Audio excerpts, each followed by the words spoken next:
अस्सलाम वालेकुम। अच्छा, आज के आर्टिकल में देखें जो सॉफ्ट पावर का एक कॉन्सेप्ट आ रहा है ना, वो बहुत ही इम्पोर्टेंट है और हो सकता है कि सॉफ्ट पावर का कॉन्सेप्ट आपको अपकमिंग एग्जाम में देखने को भी मिल जाए।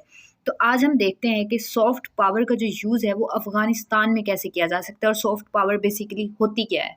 ठीक है, तो सबसे पहले देखें कि जो Afghan Taliban have announced turning ex military bases into economic zones.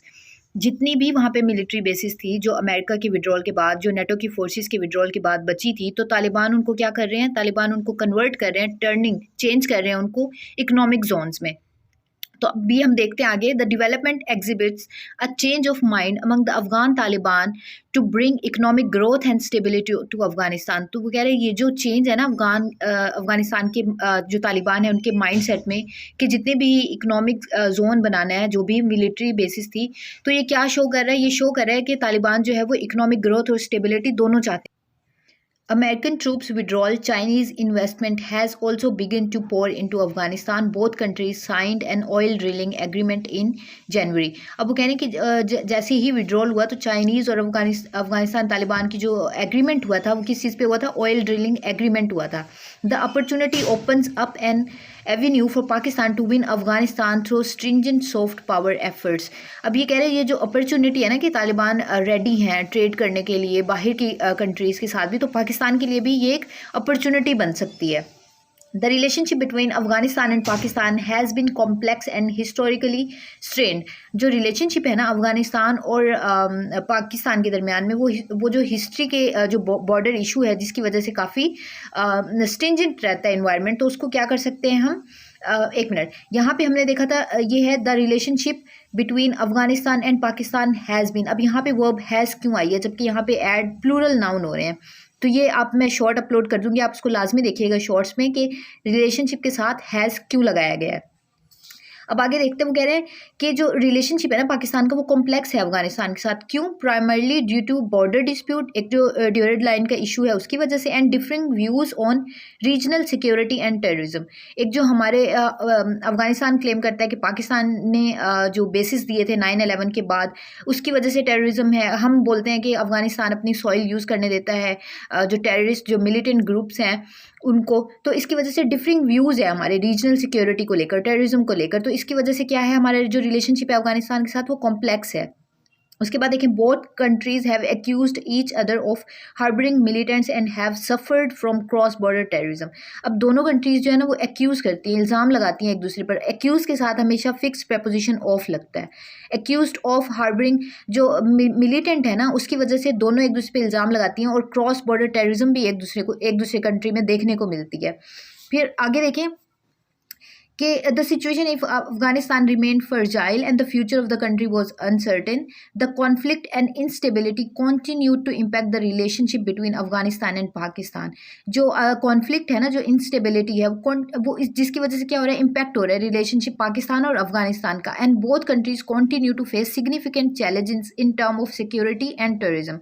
अब इसी के चलते जो दोनों कंट्रीज़ के रिलेशन अच्छे नहीं हो रहे, उसकी वजह से दोनों कंट्री चैलेंजेस भी फेस कर रही हैं। किस चीज़ की सूरत में? In terms of security and terrorism. Despite this both Afghanistan and Pakistan have a shared interest in promoting stability in the region. अब वो कह रहे हैं इसके बावजूद भी, अब देखिए ना, जब एक कॉमन गोल हो तो उसको लेकर तो दोनों को इकट्ठा होना चाहिए। दोनों ही बॉर्डर सिक्योरिटी इशू और टेररिज्म का इशू फेस कर रहे हैं, लेकिन उसके बावजूद भी कि दोनों का कॉमन इंटरेस्ट है कि ये रीजन में जो है वो स्टेबिलिटी आनी चाहिए और working toward a peaceful resolution of conflict होना चाहिए। उसके बावजूद भी दोनों मिल नहीं रहे, मिलकर बैठ कर कोई सोल्यूशन नहीं निकाल रहे, कॉन्टीन्यूसली वो चैलेंजेस ही फेस कर रहे हैं सिक्योरिटी के और टेररिज्म के। अब यहाँ से सॉफ्ट पावर स्टार्ट हो रहा है। सॉफ्ट पावर होता क्या है? Soft power is a concept in international relations and refer to a country's ability to attract and co-opt others through the appeal of its cultural political ideals. अब यहाँ पे देखें सॉफ्ट पावर क्या है, एक इंटरनेशनल रिलेशन में एक concept आया है जिसके जरिए हम क्या करते हैं, कंट्रीज एबिलिटी, कंट्रीज की पावर जो होती है अट्रैक्ट करने की दूसरों को, थ्रू किसके? थ्रू अपने कल्चर के या पॉलिटिकल सिस्टम के। अब फॉर एग्जाम्पल अगर अच्छा इसको आगे देखते हैं, इसको through political ideals and institution rather than relying so अब देखिए सॉफ्ट पावर क्या है, किसी भी कंट्री की एबिलिटी कि वो कैसे अट्रैक्ट करता है दूसरों को अपने कल्चर के ज़रिए, अपने पॉलिटिकल इंस्टीट्यूशंस के ज़रिए, रादर देन कि आप सिर्फ एक ट्रेड कर रहे हैं या ज़बरदस्ती आप फोर्स कर रहे हैं। अब फोर्स का इस्तेमाल आप जैसे कि अब यूक्रेन और रशिया का देख लें, वहाँ पे फोर्स का इस्तेमाल हो रहा है, जबकि जो दूसरी कंट्रीज़ हैं जैसे कि अमेरिका है वो सॉफ्ट पावर के ज़रिए अट्रैक्ट करता है दूसरों को, वो अपना एक इमेज बेहतर रखता है, जैसे चाइना अब करने की कोशिश कर रहा है। Soft power can take various forms. अब यहाँ से देखें सॉफ्ट पावर की डेफिनेशन ओरिजिनल स्टार्ट हो रही है, such as countries cultural exports. अब सॉफ्ट पावर में क्या आ रहा है, कंट्री की जो कल्चरल एक्सपोर्ट है। फॉर एग्जांपल अब कल्चरल एक्सपोर्ट में क्या होता है, सिंधी शॉल्स जो हैं, पंजाबी कल्चर की कोई भी फेमस चीज़ जो है वो हम एक्सपोर्ट करते हैं, जो अट्रैक्ट करती है दूसरों को, जिसे एक सॉफ्ट सिग्नल जाता है दूसरे कंट्रीज़ के लोगों में कि ये बहुत एक अच्छा सा कल्चर है। फॉर एग्जांपल अगर कोई फॉरेनर आ जाता है, एम्बेसडर आ जाता है, अगर वो सिंध में चला जाता है तो उसे क्या पहनाई जाती है, सिंधी शॉल पहनाई जाती है। अब यही अगर उनके अपना मीडिया भी कवर कर रहा होता है कि पाकिस्तान जो हमारे एम्बेसडर है वो पाकिस्तान में गया तो उसे ये शॉल पहनाई गई, तो ये क्या होता है, ये सॉफ्ट पावर होती है। फिर देखें the reputation of its political system. आपका पॉलिटिकल सिस्टम कितना सॉफ्ट है ह्यूमन राइट्स को लेकर, आपका पॉलिटिकल सिस्टम कितना सपोर्ट करता है जो ह्यूमन डेवलपमेंट है, तो ये क्या होता है, ये रेपुटेशन होती है आपकी पॉलिटिकल सिस्टम की। अब जैसे कि अमेरिका की एग्जांपल लें तो बेशक अमेरिका जितनी भी वॉर स्टार्ट करे लेकिन वो अपनी पार्लियामेंट में, वो अपने कॉन्स्टिट्यूशन में, वो अपने पॉलिटिकल सिस्टम में एक बहुत बिग मैन का रोल प्ले करता है, वो अपने आप को बहुत सॉफ्ट रखता है। The ability to attract foreign student and tourist. अब जो फॉरेन स्टूडेंट को अट्रैक्ट करते हैं, यूएसए, कनाडा, चाइना में भी जाते हैं, तो ये सब क्या है, and popularity of its brand. और किसी भी कंट्री के पॉपुलर ब्रांड जो होता है वो भी क्या होता है, वो भी एक सॉफ्ट पावर के उसमें जाता है। The use of soft power can complement a country's hard power, which refers to its military and economic capabilities to achieve its foreign policy goal. अब कह रहे हैं जो सॉफ्ट पावर का यूज़ है ना वो मुकम्मल करता है कंट्रीज़ की हार्ड पावर को। हार्ड पावर क्या होती है, जो मिलिट्री या इकोनॉमिक कैपेबिलिटीज़ की बेस पे होती है, जो आप फॉरेन पॉलिसी अचीव करने के लिए जो आप गोल्स बनाते हैं वो हार्ड पॉलिसी होती है, जो आप ट्रेड करते हैं। लेकिन सॉफ्ट पावर में क्या जा रहा है, सॉफ्ट पावर में जा रहा है आपका जो कल्चरल एक्सपोर्ट होती है, जो पॉलिटिकल सिस्टम होता है उसकी रेपुटेशन होती है, कोई ब्रांड फेमस होता है। तो इसी तरह अब जो है वो सॉफ्ट इमेज जो है वो भी बहुत ज़्यादा ज़रूरी हो गया। In today's interconnected and globalised world, soft power has become an increasingly important tool for countries to project their influence and shape the international system to their advantage. अब वो कह रहे हैं ग्लोबलाइज्ड वर्ल्ड में क्या हो गया, जब सब एक दूसरे से इंटरकनेक्टेड हैं, जब सब एक दूसरे पर डिपेंडेंट हैं, तो तब आपको क्या करना बहुत ज़्यादा ज़रूरी है, आपको सॉफ्ट इमेज अपना बेहतर करने की ज़रूरत है।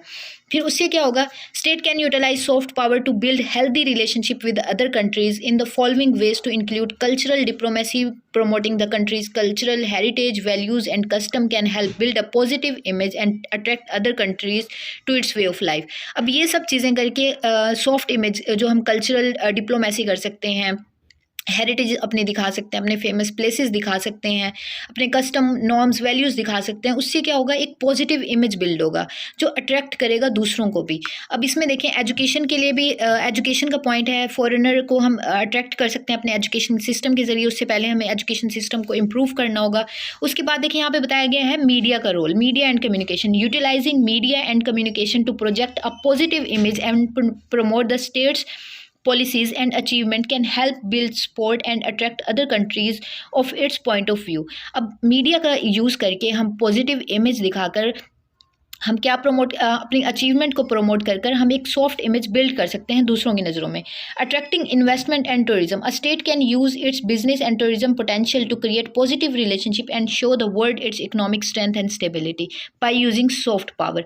अब यही सब यूज़ है सॉफ्ट पावर का, जो जितने भी हम इसको आगे एक्सपैंड करते जाएँ वो सब किस चीज़ में आता जाएगा, सॉफ्ट पावर में आ जाएगा। तो अफगानिस्तान की सिचुएशन में क्या कर रहा है वो, अफगानिस्तान की सिचुएशन में ये कह रहा है कि आप जो अफगानी हैं उनको आप टूरिज्म के लिए अट्रैक्ट कर सकते हैं, उनको आप स्टडी वीज़ाज दे सकते हैं, उनके हेल्थ सिस्टम के साथ कोलैबोरेशन कर सकते हैं। तो यूज़ करके सॉफ्ट पावर का आप अफगानिस्तान को अपने फेवर में कर सकते हैं। Thank you.